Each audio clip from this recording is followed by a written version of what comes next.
And well, a local police officer is being awarded nationally for her work in educating students about the dangers of drugs and violence. Oregon officer Sara Shaw is with us this afternoon, and congrats to you. Thank you. You got an award. You were down in Orlando, right? I was. Down in Disney World land, right?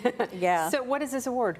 So I received the L.E.A.D Instructor of the Year for the state of Ohio, and I had no idea anything about it. So they were really clever about keeping the secret. Ah, they're like, go to Orlando, enjoy yourself. Exactly. You know, and look at this, you came home with a nice award. Yeah. So L.E.A.D, tell us what L.E.A.D is. Law Enforcement Against Drugs, and it's a program that we partnered with the Mendez Foundation to teach Too Good for Drugs.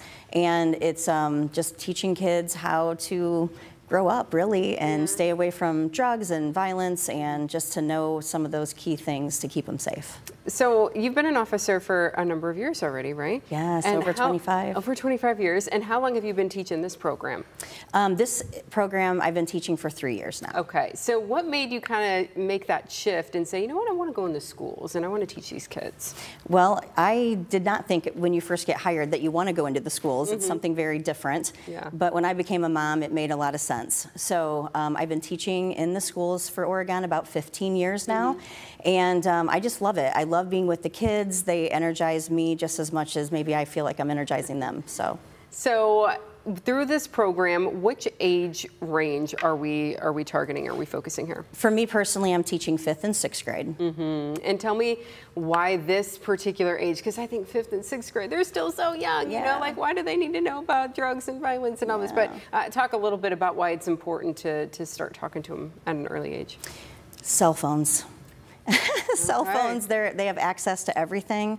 And, you know, they just learn about so much of the world so much sooner than what we ever thought. So it's good to start these relationships and conversations right away and build those bridges so that they do know they have us to come to trust. And, you know, we're somebody outside of mom and dad that can give them a different perspective, but I always remind them, I hope I'm saying words that your parents have told you because they were right. So. You know, so I would imagine over the years, you know, since I was in school, it was things like cigarettes and, you know, beer or whatever. I imagine nowadays that education has really amped up a bit. It has. We have to cover conversations about vaping, THC, and now with the legalization of marijuana, it's a whole different conversation, which we've been having as we've been navigating that direction. So we cover a lot of things, but yes, as the times change, we have to keep up with it. And the violence part of it too, because, you know, unfortunately in our area, we've been seeing kind of an uptick in youth violence. So, you know, how does it make you feel to be an influence in these guys' lives? I think about, gosh, if I were their age and have somebody coming in to talk to me about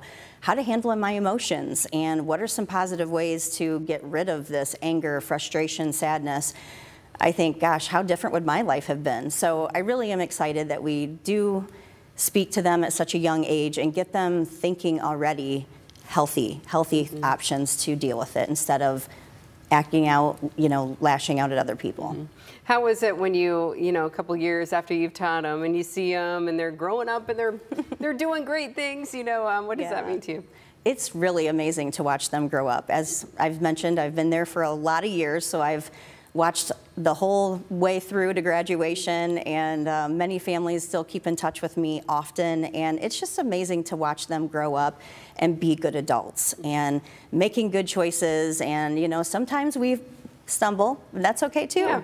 But it's good to see them working so hard. Yeah, so with this award, I imagine you were up again. Did they pick somebody from every state, or?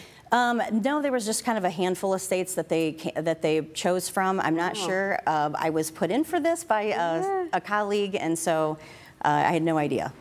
So what did they give you an all expenses paid vacation to, you know, a beach somewhere, or, you know what? That would have been great.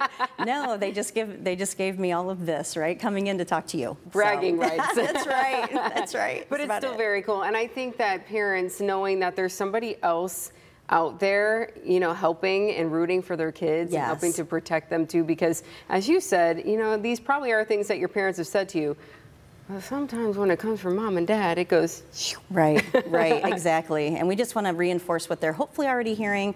And if they're not hearing it, having that conversation in general, just so they're getting it somewhere. somewhere. It's so important. So, okay, you just started a new school year. You just started your first batch of kids here today, yeah? I did. I started with 6th grade today. They were excited to be back in lead class as I had them last year for 5th grade. And already the first hand went up and said, "Are we doing a skit today?" They were so excited. They love all the activities that we do. Wonderful. Well, thank you so much. Congratulations. Thanks for coming in, and I hope you have a great school year. Thank you. Yeah.